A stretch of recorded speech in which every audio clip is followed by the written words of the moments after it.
Hi guys, today the topic will be pretty interesting. Why? Because we'll talk about the 19th Congress of Communist Party of China. We call 19th CPC, okay? This meeting is pretty important. Maybe you may not know why, but this is really a popular topic in Hong Kong, China, Taiwan, and all the stock markets in the South Asia.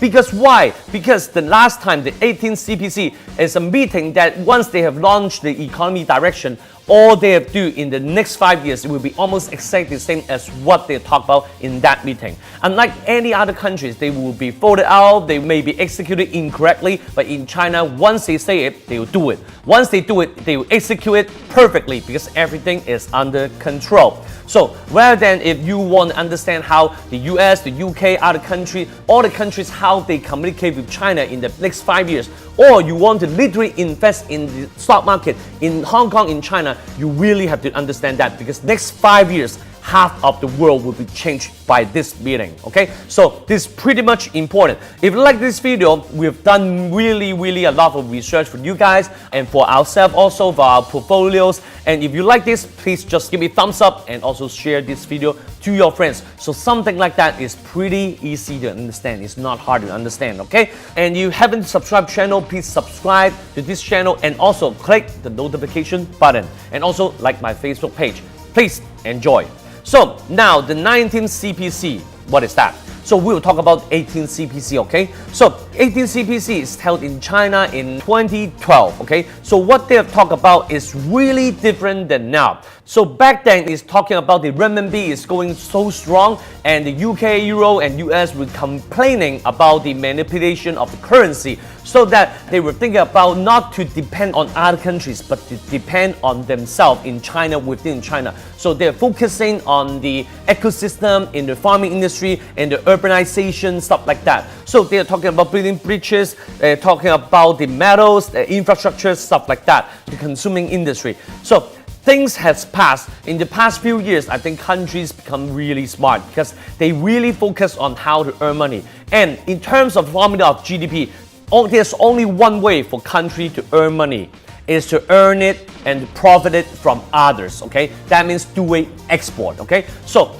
in the new party of China, which is led by President Xi, he's talking about how they have to sell the coal outside, how they sell the commodities outside, how they sell the technology, how they sell the high-speed railways outside, and in return to bargain something inside, and it also to gain up with others. That is something that China has been doing. So that is exactly why Donald Trump has won, because everyone knows doing export is the way out. It's not doing import. It's not government spending. It's not expenditure of government. It's to profit from somebody else. That is the key. So this is what President Xi has talked about in the 19th meeting, which is just held, just finished last week. So this meeting has been going on a few days. So probably the report contains thousands and millions of words, but there are only 3 concepts that I think that he has mentioned about and will truly affect our lives in the next 5 or even 10 years. The first one, we have to recap. He's talking about the GDP of China will be doubled in 10 years. He said that in 2010, okay? So right now, they're doing a good job because people complain about the GDP growth is going down, but the key is the growth going down is still growing, okay? The GDP has been really steady for the past 1-2 years, around 6.5%. Imagine that United States had only a 0% GDP growth, and then they would talk about considering starting an interest rate hike cycle in 2014. So right now, United States GDP has been growing by around 3 to 3.5%. Everyone was really happy and cheering about it. And China, imagine such a big country in doing every year 6.5%. How hard is that? It's really hard, lots of meeting and also lots of bargaining, lots of conspiracy, lots of controlling, lots of talking between countries in between. So they're not dumb, they're smart, right? So the first thing is also, he has mentioned again, living, which means the housing market. He's mentioned about it, saying that the purpose of the house is to live, is not to speculate. So this is something that we've been talking about a lot in China and Hong Kong in the past few days. So you have to understand that he's not pushing the housing market down. And unlike me, many people still think about that the presidency is always pushing the housing market down. Yes, it's right. It's been doing so in the past decade. But recently in 2015, there's a new policy called 330. He's starting to loosen the credit check and also loosen the first payment, the payment ratio of the second house that you own.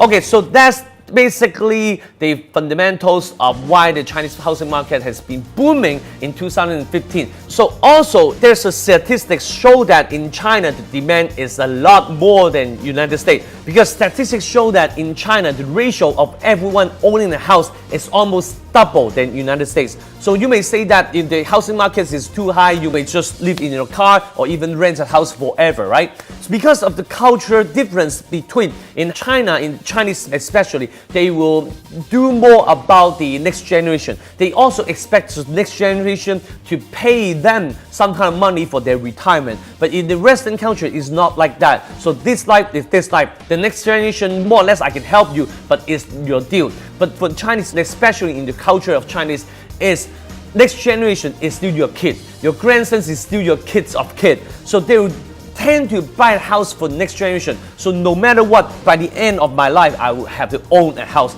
Or traditionally, because the men and women is still the role and not as the same, so a man should still own a house before getting married. So this is something that you have to understand, that is exactly why a Chinese needs a house now. So that is also exactly why the China is still helping this family, because without this, they will probably not get married again. And if they don't get married or they don't have the right quality, they will not have kids. They will be doing exactly the same as what Japanese has been doing in the past few decades. And that would be a recipe for disaster. So we have to understand that. So we have to say that the urbanization, there's a plan in 2012. It's a plan to move 300 million people to urban.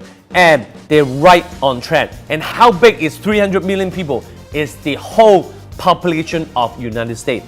Imagine that is a great migration, great structure, and comes with great policies and responsibilities. Imagine if we understand the path and understand the theme, and what the Chinese government is doing in the next years will be exactly the same as what they talk about in this meeting, then you probably have a deal, and the next 5 years you know what to buy.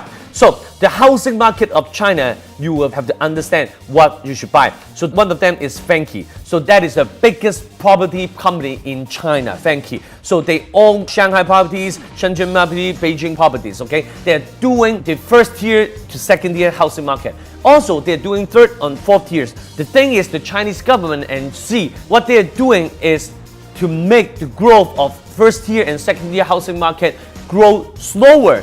But they're always helping third tier and fourth tier, because under the plan of urbanization, they really have to help industry below up, and they pull the industries above slower. So that is one of the biggest steps they have to take in terms of urbanization. So technically, you don't have to buy the stock in Hong Kong. For example, you have E-Trade or Interactive Brokers. You can buy things in Hong Kong because it's listed in Hong Kong. So it's a market that has high liquidity, so you don't have to worry about that. So this company is called Vanke. The stock code is 2202. So right now, technically, it's doing pretty good. So you can considering buying it at $25 per share, or set a cut loss level and $24 per share. And then the first target is $30.50, and the second target is $33.20. The second theme is technology. So they is fully committed in 5G technology and also startup, because they're doing exactly the same as United States is doing. What they are successful in doing, they will do that. And they may do it better because their execution is really strong. Because why? Because when they say that, everyone is going to do that, right? So 5G, how fast is that? They're saying that 5G maximum speed can be downloading things 1 gigabyte 1 second. So imagine how fast is that. If your data plan consists of 6 gigabytes per month, 6 seconds, your data plan will be gone. Okay, so you may ask that, how come I would download something like that? There's nothing like that to download.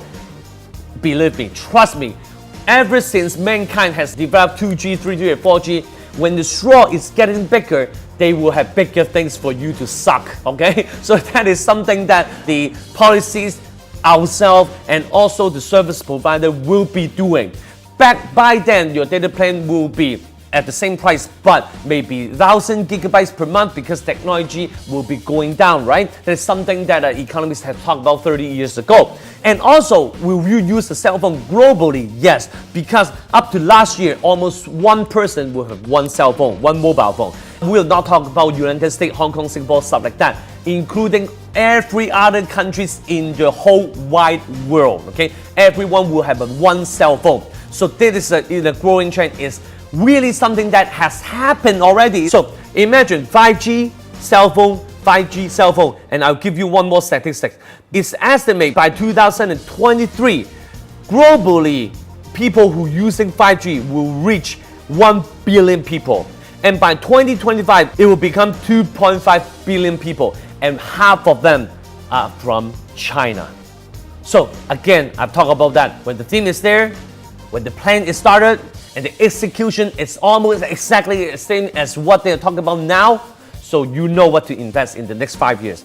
It's technology stuff, and it's big data. It's something that is Chinese big data, right? Because there are two technology and two big data. So one is technology, one is Chinese technology. One is big data, one is Chinese big data, okay? So we'll talk about, yes, for sure, Alibaba, Tencent, we've talked about that ever since last year, and the stock price is going up by 60% to 100% for 1 year, okay? So before we talk about the third concept, which is as crazy as this one, please, again, right now, please give me thumbs up, press the like, share this video to your friends, so you know the culture is West and East will be merging together. We'll always invest in US stock, but always keep your mind open. As long as there is good concept, there is a good company, no matter where they're listed, we'll find them. That is something that we should do because we're an investor, okay? So we have more of this video. If you enjoy it, please subscribe to the channel and also like my Facebook page. And the third concept is the environment, okay? So environment leads to electric vehicles. So if you don't know that Tesla has already long planned their foot and their nose in China, but it's sort of under a cooperation with Chinese Telecom. So right now, it's already proven that right now in Shanghai, they were building a factory that is fully owned by Tesla. So wait a second. So we're not saying that Tesla will be profiting and Chinese will allow Tesla to come in. So the plan might be, okay? Chinese will be the engineering this technology and to apply it in BYD, which is the biggest EV company in China. So they may or may not do that, but I would say that Elon Musk will be more than welcome that he do that. He is not a guy to earn money, to profit, to make people rich, to make himself rich. He only needs money in order to achieve the next milestone, and then 20 years, mankind will be living in Mars. And now, I don't think he cares about the technology being stolen, not because the patent is all around. He enjoys everyone using it. He's saying that anything that has been triggered by him, and then this little seed will be planted in any company in China, and every Chinese is using his concept based on what he has invented. That's basically his goal, right? I'm guessing, but more or less, I think you agree. So we can still look at Tesla, but we will look at BYD for sure. And let's talk about the stat. Statistically, it will show that within 20 years, for every one traditional vehicle that you buy, you'll buy one EV. But I think that will speed up a lot because every other countries like Singapore, Germany, and also China, they are saying that by some year, they will completely ban by not issuing licenses to any traditional vehicle. So I think this figure will be way ahead. So listen, 2 years from now, Chinese EV sales will be up to 400,000 vehicles, and it's already 40% in terms of global sales, okay? So this is a pretty much crazy number. So if that goal is hit, every single is buying electric vehicle globally, 40% will be China, okay? That is pretty a number that's insane. So in China, what is the biggest company? The biggest company is BYD. Other famous one is Geely, which is really big, and the Tesla Model S is ranked like 10-ish, 20-ish. That is something that we have to understand. So if that's concept, that is a global concept, then you can look at Tesla. Again, it's not profiting. So whenever you look at Tesla, you have to understand you're investing in a dream. So whenever there's dream outside, you can invest in Tesla. Whenever there's earning report coming out, I urge you to be careful of the stock. So right now it's hit $390 and it's now $320 per share. So you can try $300 to buy, and cut loss is $275. And the first target is $360 and the second target is $395 per share.